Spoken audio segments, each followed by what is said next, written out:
Hey everybody, I'm still grading your Unit 1 critical essays. I'm almost done, but I wanted to get a message out to you today so that you could take some of the recommendations from the Unit 1 essay into consideration while you're writing your second essay. I wanted to make sure that you had some of these pointers before you had to submit that second essay. Um, I've already noticed a bunch of patterns and in your submissions from Unit 1 critical essay. So I thought, even though I haven't graded them all, I could provide you some of these suggestions and you could benefit from them for the second essay.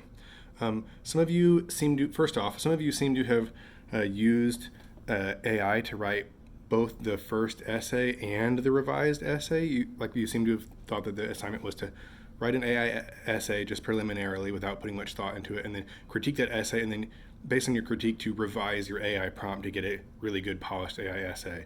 And that is definitely not the assignment. The assignment is to write that initial AI essay and then critique that and then write your own essay. And you can incorporate some of that AI essay. You could use it as a rough draft, but you need to make it your own essay, and it needs to have specific citations to course materials that enrich and substantiate the points that you're trying to make in your essay. And that's what will distinguish you from any AI. And on that note, I encourage you all to reread the assignment prompt and to read the rubric. The rubrics are in the opening introductory module that says start here at the beginning of the course. And that rubric spells out in 10 points, because this assignment's worth 10 points, each for 1 point each, every single thing that you need to accomplish.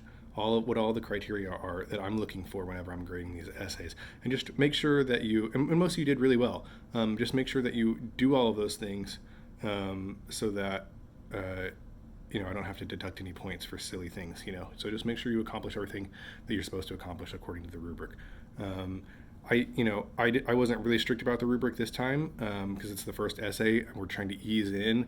To that end, I also kind of bumped everyone's grade about the half of a point or 5%, just to ease us all in. We're all getting familiar with the format. This is sort of a new kind of genre of college student essay writing, and we're all just sort of figuring it out. And so, I tried to grade leniently, and I don't like to be a harsh grader anyway. I don't really see the educational value in that anyway. So don't expect harsh grading from me in the future. But I'm just letting you know that we're sort of easing in here, and I'm easing into because this is a new genre for me as well. So yeah, read the rubric, read the assignment prompt, make sure you're checking all the boxes, and that just helps me grade it really easily, and it makes it easier for me to give you a higher grade, and that's what I want to do. I also want to reiterate that the main objective of these assignments, all four of them, is to explain the significance of your chosen term in relation to this course. That is, to larger themes in the history and historiography of technology, not simply to explain their broader global or historical significance. Um, so, a lot of you, and the AIs tend to do this too, and so they kind of led you down that path. But to emphasize just historical, broad scope historical significance, such a thing is important because it did this and this and this. Well, we don't want to just know that it's important, although it's important to establish its importance. But we don't know why is it important. More importantly, why is it important to historians of technology? So when I say the history and historiography of technology, I mean historiography is the story that historians tell about history. History is the stuff that happened, and historiography is the story that we tell about that stuff that happened. And so, to historiography is the kinds of things that are important to historians. You know, intellectual themes, epistemological themes, that kind of thing. How does your chosen key term, how does studying it give us a better understanding of the world of technology in general? And then one more thing I want to talk about is the introductory paragraphs. Many of you basically used your introductory paragraph to restate the prompt, which is a good place to start. Let's get on the same footing. You as the writer and me as the reader. Set up what we're going to talk about here. But the introduction is the most important paragraph, and there's a lot of work it has to do besides just setting up what the topic of the essay is. I think it helps students, especially younger students, without as much writing experience, to think of the introduction as a sort of contract that you make with the reader. It's a set of expectations that you're laying out that the reader can expect from you, a set of promises that you make to them. It's what you're trying to accomplish, which is basically your argumentative or your thesis statement, what your goal is, how you're going to accomplish it. So you're going to lay out some of the subpoints from your body paragraphs that are going to substantiate your main point, And it's not only how you're going to accomplish it, but why you're trying to accomplish it.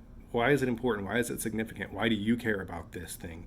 And then fourthly, why the reader should care. Why should it be important to the reader? And that's where you establish the larger significance of the thing, because it's going to enrich the reader's understanding of blah blah blah blah. Because it's going to make the reader a more informed, more civically minded citizen. Whatever your goal is, whatever effect you're trying to have upon the reader, whether it be to educate them, to implore them to change their behavior or change their thought process, whatever it is whatever goal that you have, you want to impart that upon the reader. You want the reader to share your goal. You have a goal, and you want the reader to share that goal with you, and it's your job to convince the reader of that.